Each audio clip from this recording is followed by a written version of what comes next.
Guys, this is Sanjay and welcome to my YouTube channel. तो अभी हम लोग क्लास 9 के सेकेंड चैप्टर जो फिजिक्स का force and laws of motion, इसमें हम लोगों ने बहुत सारी बातें डिस्कस किया था। और आज का जो हमारा टॉपिक है वह law of conservation of momentum. हम लोग डिस्कस करेंगे कि लॉ ऑफ कंजर्वेशन मोमेंटम क्या कहता है और इसका मैथमेटिकल क्या प्रूफ भी है। ये सारा का सारा हम इसी वीडियो में देखने वाले हैं। तो कंडीशन क्या है कि आप हमारे साथ बने रहिएगा और चैनल पर नए हैं तो सब्सक्राइब कर बेल आइकन को प्रेस करेंगे। चलिए स्टार्ट करते हैं। Law of conservation of momentum. Law of conservation of momentum, ये आपको मैं बता दूं बहुत ही इंपॉर्टेंट टॉपिक है, कंजर्वेशन ऑफ मोमेंटम।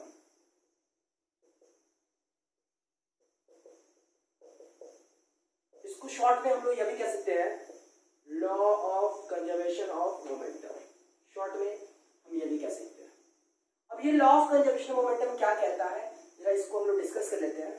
आपको मैं बताना चाहूंगा कि आपने बचपन में कहीं पढ़ा था लॉ ऑफ कंजर्वेशन ऑफ मास, जो कि केमिस्ट्री के फादर एंटोनी लेववाजे साहब ने इसको प्रपोज किया था।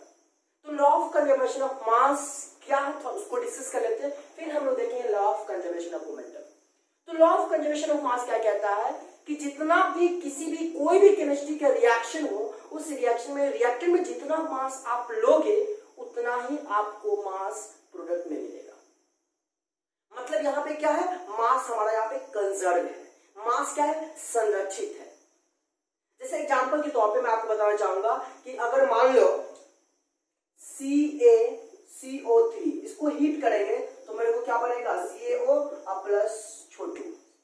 आप देख सकते हो कैल्शियम 40 होता है प्लस कार्बन 12 होता है और प्लस 3 इंटू ऑक्सीजन का एटॉमिक मास कितना होता है, 16 होता है। तो फाइनली आप देख सकते हो कुछ हमारा इस तरीके से आएगा और जब इसको हम ऐड करेंगे तो मेरे को कितना आएगा, 100 आ जाएगा।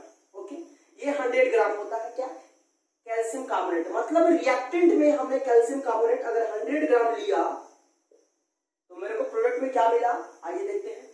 कैल्शियम है 40 प्लस ऑक्सीजन 60, कितना हो जाएगा, 56 ग्राम। कार्बन 12 प्लस 2 इंटू ऑक्सीजन क्या, 16, तो 12 प्लस 32 कितना हुआ, 44 ग्राम।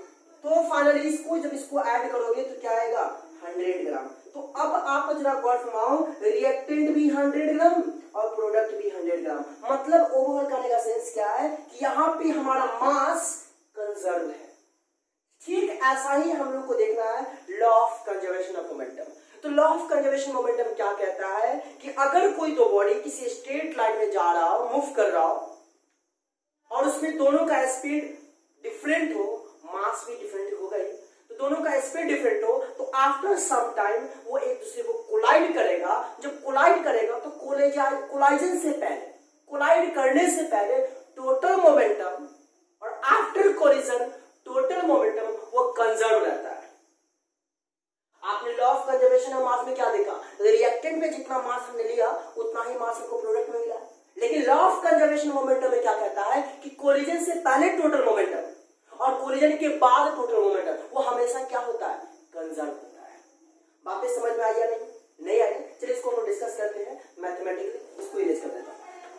अब ये law of conservation of momentum को डिफाइन हम लोग पहले कर देते हैं कि आखिर क्या है। तो got mind, if two bodies of masses m1 and m2 are moving on a straight line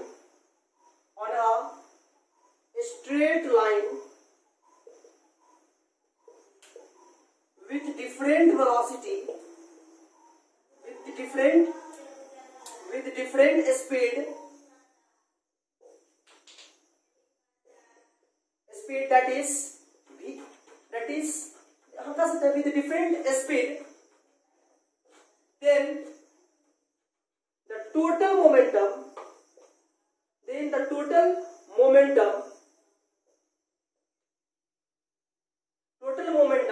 before collision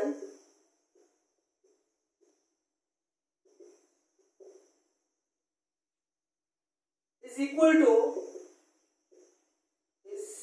to the total momentum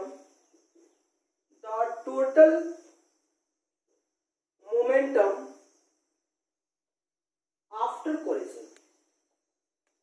क्या कहने का मतलब है, आप गौर पाओगे, मैं ये कह रहा हूं कि अगर कोई दो बॉडी जिसका मास m1 और m2 हो और वो डिफरेंट स्पीड से मूव करे तो जाहिर सी बात है कि एक का स्पीड ज्यादा होगा, एक का स्पीड कम होगा। तो जिसका ज्यादा स्पीड होगा क्या करेगा, मतलब एक आगे एक स्ट्रेट पाथ में मूव कर रहा है तो एक आगे एक पीछे है, तो जा रहा है तो पीछे वाला जो बॉडी है उसका स्पीड अगर ज्यादा होगा तो उसको क्या करेगा, कोलाइड करेगा। तो कोलिजन से पहले जो टोटल मोमेंटम होगा और कोलिजन के बाद जो टोटल मोमेंटम होगा वो हमेशा कंजर्व होगा, याद रखिएगा। कहने का क्या सेंस है, जरा गौर फरमाओगे। मान लो ये कोई बॉडी है, ठीक है, जिसका मास m1 है और ये u1 स्पीड से क्या हो रहा है, मूव कर रहा है। दूसरा बॉडी क्या है, m2 है, जो क्या है u2 स्पीड से मूव कर रहा है। मतलब इसका m1 बॉडी जिसका इनिशियल स्पीड u1 है, m2 बॉडी जिसका इनिशियल स्पीड u2 है और इस डायरेक्शन में दोनों क्या हो, मूव कर रहा है। मूव करते करते क्या हुआ, अगर मान लो कि u1 का स्पीड ज्यादा है u2 के कंपैरिजन में, तो पता यह चलेगा कि एक दूसरे को ये क्या करेगा, एक दूसरे को क्या करेगा, ये कोलाइड करेगा। ये m1 हो गया और ये m2 हुआ। जब कोलाइड करेगा तो आप समझ सकते हो कि मास तो हमारा सेम रहेगा, लेकिन यहाँ पे फिर क्या होगा, स्पीड डिफरेंट होगा। हो सकता है कि ये बॉडी इधर आ जाएगा, ये बॉडी इधर टकराने के बाद, होता है ऐसा। तो अब उसके बाद क्या हुआ, ये जहां पे क्या हुआ, कोलिजन हुआ, यहाँ पे क्या हुआ, कोलिजन हुआ। और कोलिजन के बाद ये ब्लॉक यहां आ गया और ये ब्लॉक यहां हो गया, मतलब m1 यहां m2 यहां, और इसका स्पीड v1 हो गया और इसका स्पीड क्या हुआ, v2 हुआ। बातें समझ में आई या नहीं, नहीं बात समझ। मैं ये कहना चाह रहा हूं कि m1 बॉडी m2 बॉडी जिसका इनिशियल स्पीड u1 है और इसका स्पीड u2 है, जा रहा है। तो कुछ देर के बाद क्या हुआ, after some time t time के बाद क्या हुआ, ये दोनों एक दूसरे को कोलाइड किया। तो कोलाइड करने के बाद क्या हुआ, बिल्कुल सही बात है कि मास तो सेम रहेगा। हो सकता है उधर ये m2 उधर चला जाएगा, m1 इधर आ जाएगा, और इसके बाद स्पीड क्या हुआ, चेंज करेगा v1। ऐसा तो नहीं है कि कोलिजन के बाद जो शुरू वाला स्पीड था वही स्पीड होगा, टकराने के बाद स्पीड डिफरेंट हो जाएगा। तो हमने क्या मान लिया, v1 और v2। तो अब यहाँ पे क्या कहा जाता है कि यहाँ पे total momentum before collision, total momentum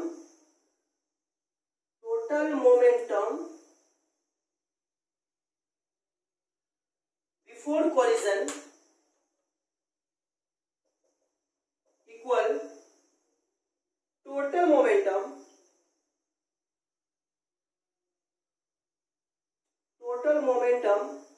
क्या होगा, आफ्टर कोलिजन। अब जरा गौर फरमाओगे, टोटल मोमेंटम बिफोर कोलिजन मतलब क्या, कि इसका मास m1 है और स्पीड u1 है, तो क्या होगा, मोमेंटम m1 u1। ओके, इसका मास m2 है और स्पीड क्या है, u2 है, तो m1 m2 u2, और ये total momentum before collision that equal क्या होगा, आफ्टर कोलिजन क्या है, मास m1 है, वेलोसिटी v1 है, तो क्या होगा, m1 v1 plus mass m2, speed क्या v2, तो m2 v2। यानी यही तो हमें प्रूव करना है, m1 u1 plus m2 u2 that equal m1 v1 plus m2 v2। और ये है law of conservation of mass, sorry law of conservation of momentum. अब इसे हम मैथमेटिकली प्रूव करेंगे, ठीक है। चलिए इसको बोर्ड को इरेज करते हैं, फिर इसको हम देखते हैं। तो आइए इसका हम मैथमेटिकली अभी प्रूव करते हैं। तो आप देख सकते हो ये m1 हो गया, u1 स्पीड से जा रहा है, ये m2 है, u2 स्पीड से जा रहा है, और क्या हुआ, ये कोलाइड किया, ये आपका हुआ कोलिजन, और फिर उसके बाद ये ब्लॉक यहां हो गया m1 और ये ब्लॉक यहां हो गया m2। ये इसका स्पीड v1 हुआ, इसका स्पीड v2 हुआ। ओके, तो ये आप मुझे बताओ ये कोलाइड कब क्या है, t टाइम के बाद। ओके, इतना बातें आपको समझ में आ रही होंगी है। चलिए अब इसका हम लोग मैथमेटिकली प्रूव करते हैं क्या होता है, गौर फरमाओगे। अब एक बात मुझे बताओ, जब यहाँ पे कोलाइड किया, कोलिजन किया, तो आप समझ सकते हो कि m1 जो बॉडी है इस पे फोर्स लगाएगा और m2 जो बॉडी है इस पे फोर्स लगाएगा, लगाएगा नहीं लगाएगा। यहाँ पे न्यूटन थर्ड लॉ, तो यहाँ पे क्या कहेंगे, from Newton's third motion, third law of motion. आप गौर माओगे, मान लो F12, हमने यहाँ पे माना फोर्स क्या, F12। F12 का मतलब हुआ कि बॉडी M1 जो है M2 पे फोर्स लगाएगा, M1 किस पे, M2 पे फोर्स लगाएगा, और जब इस पे फोर्स लगाएगा तो आप बताओ मुझे इसमें एक्सेलरेशन होगा कि नहीं होगा, बेशक एक्सेलरेशन होगा। तो मैं यह कहना चाह रहा हूं कि बॉडी M1 M2 पर जब फोर्स लगाता है तो मेरे को क्या होगा, आपने बचपन में पढ़ा था मास इंटू एक्सेलरेशन। M1 का पूछ रहा हूं, मास M1 ने M2 पे फोर्स लगाया तो मास किसका लेंगे, M1 का, तो M1 इंटू एक्सेलरेशन क्या होगा, तो आप तो देखो M1 का इनिशियल स्पीड u1 है और t टाइम के बाद स्पीड क्या हुआ, v1 हुआ, तो एक्सेलरेशन क्या होगा, v1 minus u1 by t। Clear है बातें, F12। उसी तरीके से हम यहाँ पे क्या करेंगे, F21।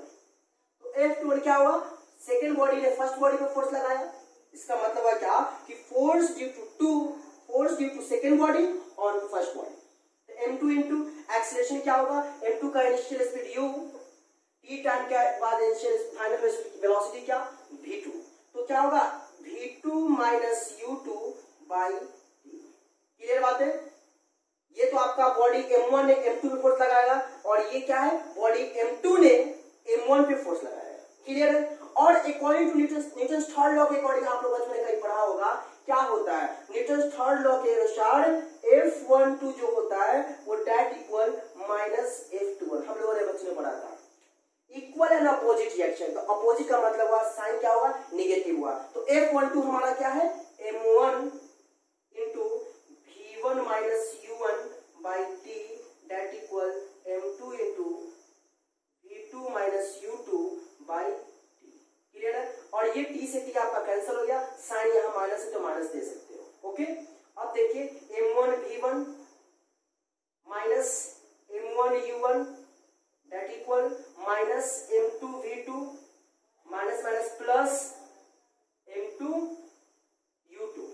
क्लियर है, क्या अब इसको मैं ऐसा लिख सकता हूं क्या, मुझे तो लाना है M1 U1 plus M2 U2, तो ऐसा करो M1 V1 यहाँ पे है तो रहने दो, और यहाँ पे माइनस M2 V2 जब लेफ्ट साइड आएगा तो आप जानते हो क्या होगा, प्लस होगा, तो M2 V2 डेट इक्वल यहाँ पे M2 U2 है तो रहने दो M2 U2, और यहाँ पे देख सकते हो माइनस M1 U1 है तो राइट साइड जाने के बाद क्या होगा, प्लस M1 U1। यानी फाइनली हमें क्या आया, क्या मैं इसको मैं ऐसा लिख सकता हूं M1 U1 plus M2 U2 equal M1 V1 plus M2 V2, और इस तरीके से ये हमारा क्या हुआ, law of conservation of momentum, जिसको हमने मैथमेटिकली प्रूव किया। उम्मीद है बातें क्लियर है, और इसको मैथमेटिकली प्रूव किया, और ये बहुत ही इंपॉर्टेंट टॉपिक है, मैं आपको यहाँ पे VBI लिखता हूँ, वेरी वेरी इंपॉर्टेंट क्वेश्चन, और आपके फाइनल एग्जाम में ऐसे क्वेश्चन अक्सर पूछे ही जाते हैं।